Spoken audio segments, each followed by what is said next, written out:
1947 சுதந்திரம் வந்ததுலேருந்து பாகிஸ்தான் வந்து 3 விஷயத்தை நம்பியிருக்குன்னு சொல்லுவாங்க. ஆர்மி, அமெரிக்கா, அல்லாஹ். அதில் ஆர்மியும் அமெரிக்காவும் கைவிட்டுடுச்சு. அல்லாஹ் நம்புறத தவிர பாகிஸ்தானுக்கு வேறு வேலையே இல்லை. கடவுள் தான் காப்பாற்றணும்னு சொல்லுவோம்ல, அவங்க அல்லாஹ் தான் காப்பாற்றணும். ஏன்னா பாகிஸ்தான் இவ்வளோ க்ஷீணமாக, இவ்வளோ கேவலமாக மிலிட்ரியோட சரித்திரத்தில் புறமுதுகு காட்டி ஓடிந்தா எந்த வாரிலையும் இல்லை. 72, 71 வாரில் கூட இல்லை, 65 வாரில் கூட இல்லை. அவங்களுக்கு ஆப்ரேஷனே எப்படின்னே தெரியாமல் இருக்குது. அதான் ஒரு மிலிட்ரி ஜெனரல் சொன்னார், இவங்களாம் சின்ன பசங்களை கொண்டாந்து மிலிட்ரியில் போட்டிருக்காங்களா, இல்லை மிலிட்ரி ட்ரைனிங் எடுத்தவங்க மிலிட்ரியில் போட்டிருக்காங்களா, அது கூட நமக்கு தெரியலையே. ஏன்னா ஒரு மிலிட்ரி பேசிக்காக எப்படி சுடணும், திருப்பி சுடுற மாதிரி, ஒரு உதாரணத்துக்கு சொல்கிறேன், நம்மளை பார்த்து சுடுற மாதிரி, அந்த மாதிரி சிறுபிள்ளைத்தனமாக இது. ஏன்னா இந்திய ராணுவம் தயார் நிலை எப்பவுமே இருக்கும். பாகிஸ்தான் ராணுவம் அந்த மாதிரி இல்லை. அவங்க இந்த ஷோ காட்டுற மட்டும்தான் இருப்பாங்க. அந்த பாகா பார்டரில் ஷோ காட்டுறாங்க பாருங்க, அதுதான் இருக்காங்க. அவங்களுக்கு வந்து ப்ரிப்பேர்ட்னஸ், ஆர்மி ப்ரிப்பேர்ட்னஸ்ங்கிறது இங்கே மிலிட்ரி டேர்மில் முக்கியமான ஒரு வார்த்தை. எப்பவும் தயார் நிலைமையில் இருக்கணும். எப்போ வேணா எதிரி சொல்லிட்டு வரமாட்டான், லெட்டர் போட்டு வரமாட்டான், தயார் நிலையில் இருக்கணும். அந்த தயார் நிலையில் இந்திய ராணுவம் இருந்ததுனால்தான் இந்த அளவுக்கு பதில் அடி கொடுக்க முடியுது. அவன் போட்ட ட்ரோன் ஒன்று கூட இந்தியாவுக்குள்ள வரல, அவன் போட்ட மிசைல் ஒன்று கூட இந்தியாவுக்குள்ள வரல. இந்தியா வந்து ராவல்பிண்டியில் பிரைம் மினிஸ்டரோட வீட்டு பக்கத்துலேயே குண்டை போட்டு அவங்க வீட்டு வாசலுக்கு நான் வந்துட்டேன் பார்த்தியா அப்படின்னு காமிச்சு வந்துட்டாங்க. அந்த அளவுக்கு வந்து நம்மளோட கெப்பாசிட்டி, கேப்பபிலிட்டி அதிகமாக இருக்கு. இப்போ இத்தனை நாளாக என்ன ஆச்சு? முதல்ல வார் நடந்தது, இந்தியா வந்து ஃபர்ஸ்ட் டே வந்து மிசைல் அமைச்சு பயங்கரவாத முகாம்களை மட்டும் தாக்குதல் ஆச்சு.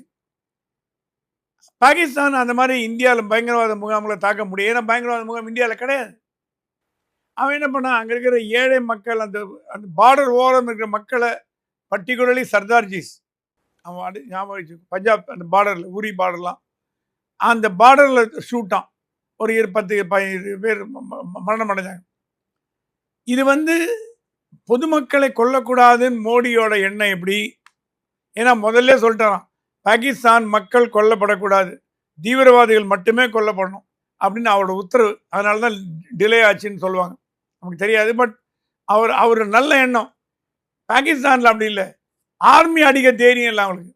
நம்ம ஆர்மி மேலே அடிச்சிருந்தாங்கன்னா கதை கந்தலாயிருக்கும்.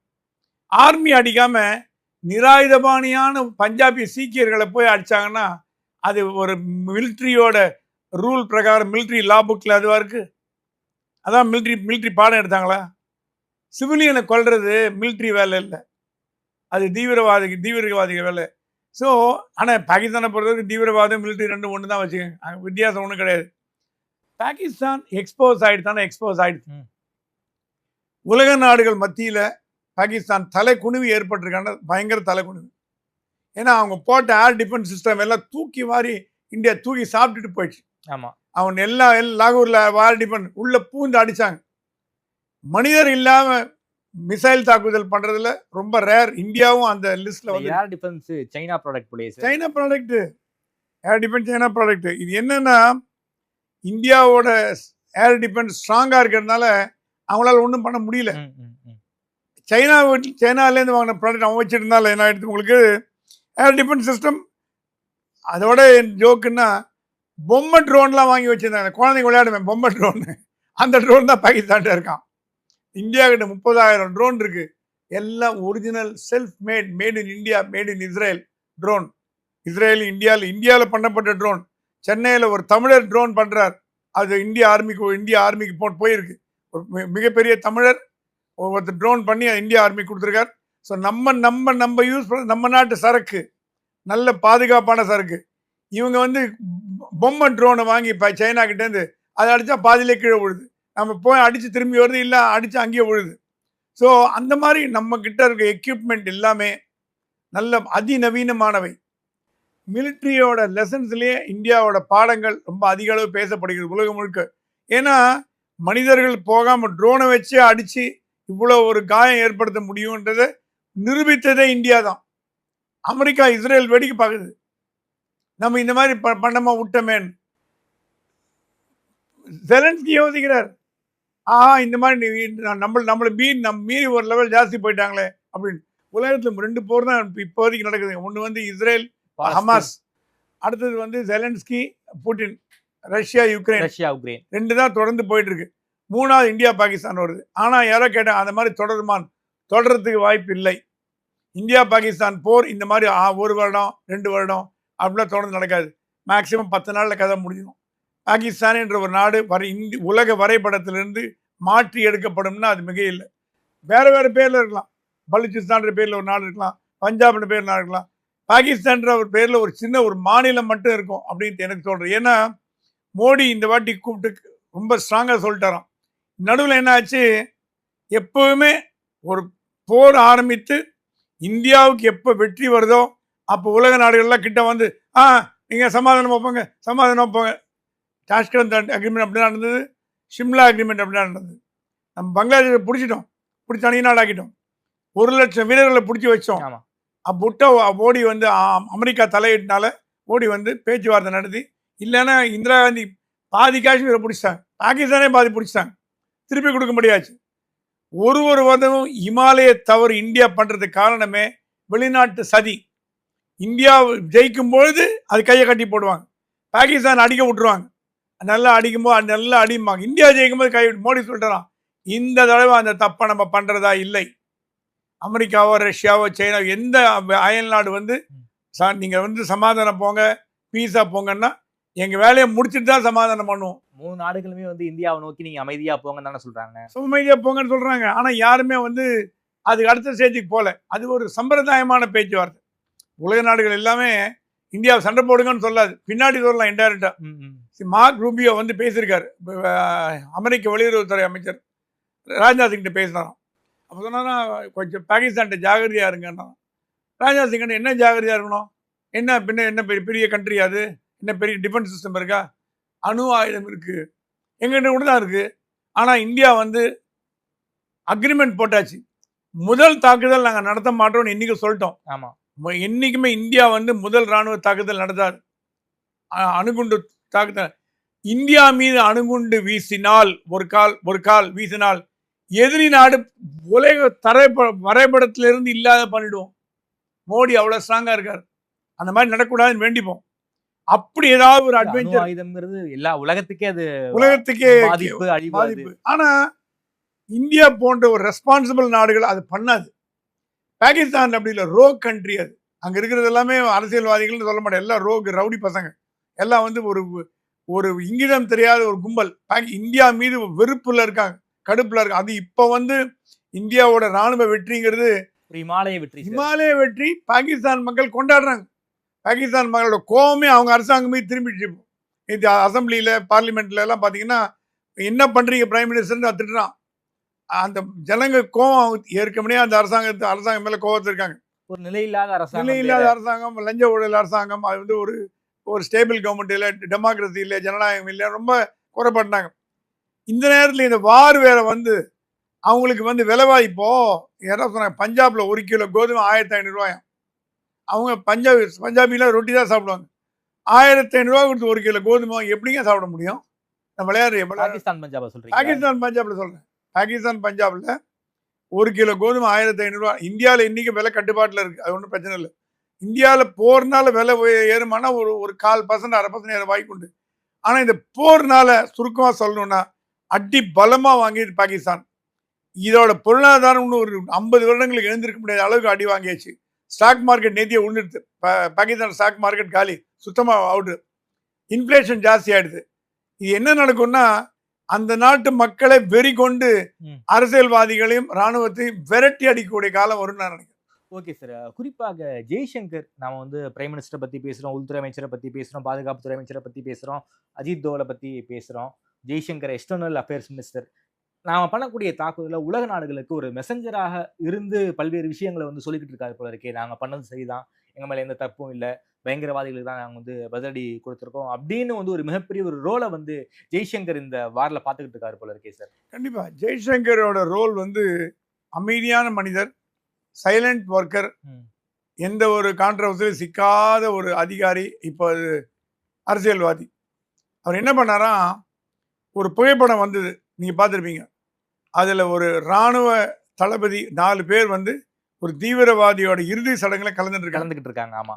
அந்த போட்டோ இமீடியட்டா எடுத்து நியூயார்க்ல உள்ள இந்திய பர்மனன்ட் ரெப்ரசன்டேட்டிவ் டு யுஎன், ஐக்கிய நாடுகள் சபையோட இந்திய தூதரை கூப்பிட்டு 197 நாடுகளோட தூதரகத்துக்கு இந்த போட்டோ போகணுன்றான். எப்படி பேக் பண்ணிருக்காரு பாருங்க. உடனடியா எக்ஸ்டர்னல் அஃபேர்ஸ் செக்ரட்டரி இத பத்தி செக்ரட்டரி பிரீஃப் பண்ணிருக்காரு.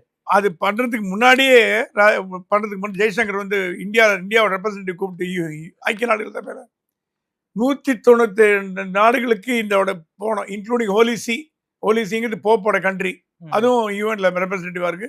2-3 சின்ன சின்ன நாடு கூட இருக்கு. எல்லாத்துக்கும் போனதுனால உடனடியா இந்தியாவோட தலைமையிடம் நியூயார்க்ல எல்லாம் அமைச்சிட்டாங்க. என்ன ஆகி போச்சு உலக நாடுகளுக்கு? பாகிஸ்தான் தீவிரவாத நாடுன்னு இத்தனை நாள் நாங்கள் சொல்லிட்டு வந்தோம், நீங்க நம்பல. இல்ல அது எப்படி இருக்க முடியும், அது எலெக்டட் ரெப்ரசன்டேட்டிவ், அது ஒரு நல்ல ஜனநாயக நாடு அப்படின்னு சொன்னீங்க. ஒரு தீவிரவாதி கொல்லப்பட்டான் அப்படின்னு ஒத்துக்கினீங்க, உலகமே ஒத்துக்குச்சு. அந்த தீவிரவாதியோட சவப்பெட்டி இருக்கு, அது மேல பாகிஸ்தான் கொடியை போடுறீங்க. முதல் தப்பு, தீவிரவாதிக்கு மேல பாகிஸ்தான் கொடியை போடுறீங்க. அவன ராணுவ வீரரா? ராணுவத்துக்காக உயிர் நீத்தானா? தீவிரவாதி உயிர் நீத்தான், அது மேல கொடியை போட்டீங்க. ரெண்டாவது சல்யூட் அடிக்குது, மிலிட்டரி சல்யூட் கொடுக்குறீங்க கமாண்டர்லாம் வந்து. மூணாவது கன் சல்யூட் கொடுக்குறீங்க. இதை விட ஒரு கேவலம் உலகத்தில் இருக்குமா? இதை விட என்னன்னா தீவிரவாதத்துக்கு பாகிஸ்தான் ஆதரவு என்பது இதை விட வேற என்ன ஆதாரம் எங்களால் கொடுக்க முடியும்? உலக நாடுகள் மத்தியில பாகிஸ்தான் கேவலப்பட்டிருக்கான, ரொம்ப அசிங்கப்பட்டு போய் நிற்குது இந்த நிலைமையில.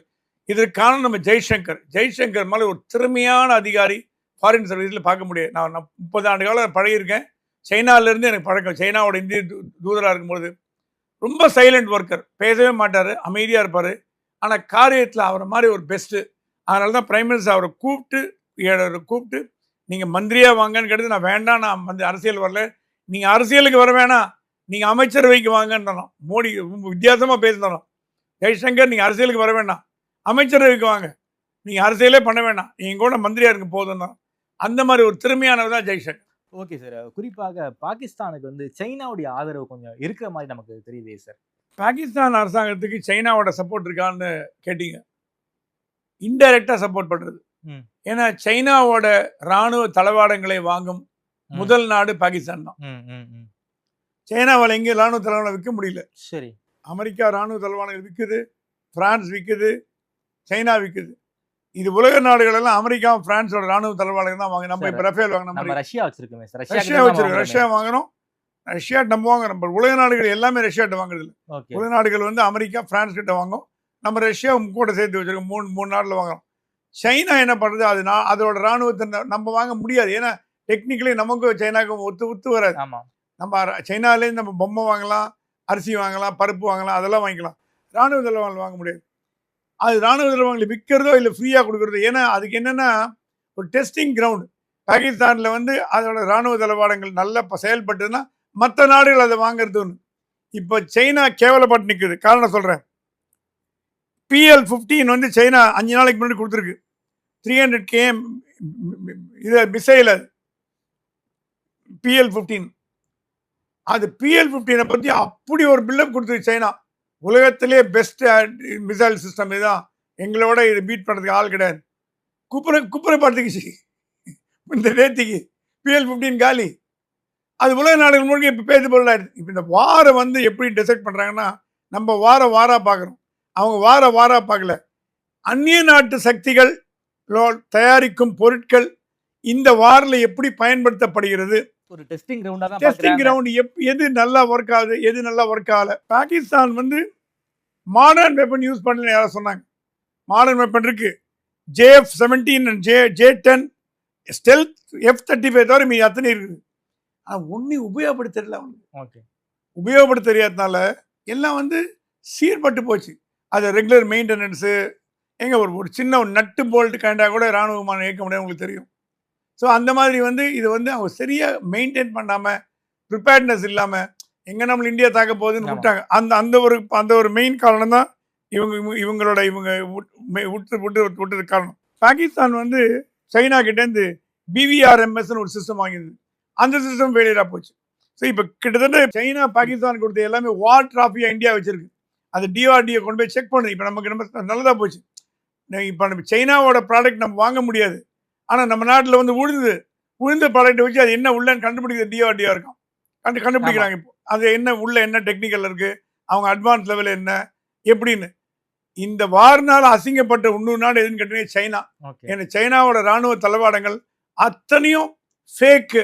அதோட ப்ராடக்ட் எப்படி ஃபேக்கோ அந்த மாதிரி ராணுவ தளவாடங்களும் ஃபேக்குன்னு ப்ரூவ் பண்ணுறதுக்கு இந்தியா வந்து ரொம்ப சுலபமாக அடிச்சுட்டு போயிடுது. சார், முப்படை தளபதிகளுக்கும் அதிகாரம் கொடுத்துருக்காங்க. குறிப்பாக ராணுவ தளபதிக்கு ஒரு ஃப்ரீ ஹேண்ட் கொடுத்துருக்காங்க. இதை வந்து எந்த ஒரு போர்லையுமே நம்மளால பார்க்க முடியாது. யூனியன் கவர்மெண்ட் வந்து ராணுவ தளபதிக்கு முழு அதிகாரத்தையும் கொடுத்துருக்காங்க. இது என்ன சிக்னல் சார் சொல்ல விரும்புகிறாங்க? மோடி சொன்னாரா delegation of authority is important in war. Night 12 மணிக்கு பாகிஸ்தான்காரன் அடிக்கிறான், குண்டு போடுறான். பிரைம் மினிஸ்டருக்கு ஃபோன் பண்ணி திருப்பி தாக்குவான்னு கேட்க முடியுமா? முடியாது. அப்புறம் பிரைம் மினிஸ்டர் சொன்னாராம் சீஃப் ஆஃப் டிஃபென்ஸ் ஸ்டாஃபை கூப்பிட்டு நீங்கள் முழு அதிகாரம் உங்களுக்கு கொடுத்துருக்கோம், இந்தியாவை காப்பாற்றுறது மட்டும்தான் உங்கள் வேலை, நீங்கள் எல்லாம் இந்தியாவோட கண்மணிகள், நீங்கள் என்ன வேணால் பண்ணுங்கள், எங்களுக்கு பண்ணிட்டு மட்டும் என்கிட்ட சொல்லுங்கள், என்கிட்ட பண்ணுறதுக்கு முன்னாடி கேட்க வேணாம். ஓகே. ராணுவ தளபதி என்ன பண்ணாரா, லெப்டினன்ட் ஜெனரல் அவனுக்கு கீழே வேலை செய்கிற எல்லாருக்குமே ஃப்ரீ ஹேண்ட் கொடுத்துட்டார். இப்போ வந்து எல்லாம் ஆன் த ஸ்பாட் டெசிஷன். வார் ஃபீல்டில் நான் கேள்விப்பட்ட வரைக்கும் எதிரி தாக்குறான்னா என்ன முடிவு எடுக்கணுங்கிற அங்கே இருக்கிற கமாண்டர் முடிவு பண்ணலாம். ஆமாம், அந்த போஸ்டோட கமாண்டர் முடிவு பண்ணலாம். அந்த அளவுக்கு சுதந்திரம் கொடுக்க முடியும் எந்த நாட்டிலையும் கிடையாது. பாகிஸ்தான் அந்த மாதிரி கிடையாது. ஏன்னா ஆப்ரேஷனல் எஃபிஷியன்சி இங்கே தான் இம்ப்ரூவ் ஆகும். ஓகே. ஒருத்தர் சுட்டான்னா அவனோட பாஸை கூப்பிட்டு சுட்டா என்ன பண்ணுறது, திருப்பி சுட்டுமா இல்லை இது வடை போட்டுமான்னு கேட்டு பிடிக்கிறது இல்லை வார். அவன் சுடுற ஆறு எழுந்திருக்கான் தெரிஞ்சவொடனே அடிக்கணும் அவனை. ஸோ இந்தியாவோட பலம் எதில் இருக்குன்னா, நம்மக்கிட்ட இருக்க எக்யூப்மெண்ட்டில் மட்டும் பலம் இல்லை, நம்ம ராணுவ வீரர்களோட புத்தி கூர்வு மட்டும் பலம் இல்லை, அரசாங்கத்தின் சப்போர்ட், ஓகே, அரசாங்கத்தின் ஒரு உதவி, அரசாங்கத்தின் ஒரு நம்பிக்கை ராணுவத்து மீறி இருக்கிறதுனால தான் இந்த அளவுக்கு நம்ம போரில் வெற்றி. இன்னி வரைக்கும் நம்ம வெற்றி தான். இந்த நிமிஷம் வரைக்கும் போரில் வெற்றி யாருன்னா சந்தேகம் இல்லாமல் இந்தியா தான். அதுக்கு அது உலக நாடுகள் சொல்லி நமக்கு தெரியணும்னு அவசியம் கிடையாது. நம்ம உணர்றோம், நம்ம பார்க்கணும், நம்ம தெரியணும். பாகிஸ்தானில் உள்ள அசம்பிளிலையும் பார்லிமெண்ட்லையும் அந்த ஊர் எம்பி வந்து வறுத்தெடுக்கிறாங்க. அந்த ஊர் பிரைம் மினிஸ்டரை அந்த ஊரில் சோசியல் மீடியா நம்ம பார்க்க முடியறது இல்லை. அரசாங்கத்தை வறுத்தெடுக்கிறாங்க. மக்களோட கோபம் அந்த அரசாங்கத்தை மீது திரும்பி இருக்கான ரொம்ப திரும்பி இருக்குன்னு சொல்லலாம். Okay sir. ஜம்மு அண்ட் காஷ்மீர்ல ஆரம்பிச்சு குஜராத் வரைக்குமே நாம வந்து பாகிஸ்தான் கூட வந்து பார்டரை ஷேர் பண்றோம். குறிப்பாக குஜராத் அது வந்து கொஞ்சம் சென்சிட்டிவான ஏரியா. ஏன்னா கடல் வழியாக நாம வந்து எல்லையை வந்து ஷேர் பண்றோம். அங்க நாம என்ன மாதிரியான எச்சரிக்கைகள், குறிப்பாக வந்து அங்க வந்து ஒரு போர்க்கப்பல், அதிநவீன போர்க்கப்பல்லாம் வந்து இந்திய எல்லைக்குள்ள இருப்பதாக தகவல். சி வழியாகவும் பாகிஸ்தான் இதுவும் பண்ணுவதற்கு வாய்ப்பு இருக்கா சார்? சி வழியாக பாகிஸ்தான் பண்ணுறது ரொம்ப கம்மி. அவங்க 2 தான் எப்பவும் பண்ணுவாங்க. ஒன்று ஏர் வான்வழி தாக்குதல் நடத்துவாங்க, 2வது ஆர்டில்லரி தரப்படை. கப்பல் படையில் ஏன் தாக்குதல் நடத்த முடியாதுன்னா, நம்ம அந்த ஈஸ்ட் கோஸ்டில் வந்து இந்தியாவோட எல்லையை பாதுகாக்கிறது மிக மிக மிக மிக அதிநவீன போர்க்கப்பல்கள். அது மீறி உள்ளே வர்றது ரொம்ப கஷ்டம். அதான் கேட்டாங்க பாம்பே தாக்கப்படாது, கப்பல் வழியாக பாம்பே தாக்கப்படாது, அது மட்டும் சொல்ல முடியும். ஏன்னா கப்பல் பாம்பே அந்த பிளாக் பண்ணி வச்சிருக்கு குஜராத் எல்லாம். ஸோ கடல் வழியாக தாக்குதல் என்பது பாகிஸ்தானிடமிருந்து நம்ம எதிர்பார்க்கறது ரொம்ப கடினம். அது வந்து நடக்கவே நடக்காத காரியம். வந்தால் கூட பாகிஸ்தான் அப்பட்டமாக தோற்றுரும். ஓகே. இப்போ இருக்கிறது மீதி 2 தான், தரை வழியும் வான்வழி. வான்வழியில் அவங்க யூஸ் பண்ண ஜெட்ஸு F-16, அமெரிக்காவோட ப்ரைடு F-16. அமெரிக்கா எப்போ சொல்லுங்க F-16 மாதிரி உலகத்தில் வராதுன்னு.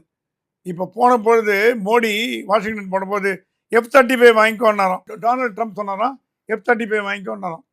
மோடி சொன்னால் நான் கன்சிடர் பண்ணுறேன்னு. இங்கே வந்து ரஃபேல் வாங்கிட்டார். நம்ம மட்டும் F-35 வாங்கியிருந்தான்னா அமெரிக்கா நம்ம இறங்கி நம்ம கூட சேர்ந்து போட்டிருக்கோம், பாகிஸ்தான் சண்டை போட்டிருக்கோம். ஆனால் மோடிக்கு வந்து அமெரிக்காவுக்கோசரம் அந்த பொருளை வாங்கணும்னு எண்ணம் கிடையாது.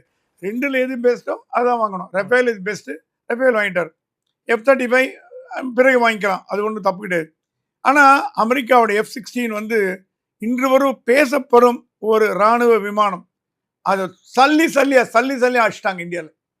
F-16 வந்து it was expose to naked completely. அந்த பேரை போச்சு. இது இந்த வார்னால் நான் சொன்ன மாதிரி கொலாட்ரல் டேமேஜ் பார்த்தீங்கன்னா அமெரிக்காவுக்கு அவமானம், சைனாவுக்கு அவமானம். அது யார் அந்தந்த நாடுகளுக்கு பாகிஸ்தானுக்கு விமானமோ தளவாடங்களோ கொடுத்ததோ அந்த தளவாடங்களை சரியாக யூஸ் பண்ணாமல் விலைக்கு வித்த நாடுகளுக்கு கேவலத்தை ஏற்படுத்தி இவங்களால மேனேஜ் பண்ண தெரியாமல் அதை பொத்துன்னு போட்டு ஓடி போயிட்டாங்க. பாதி ட்ரோன்ஸ் வந்து அந்த இலக்கே எட்டல.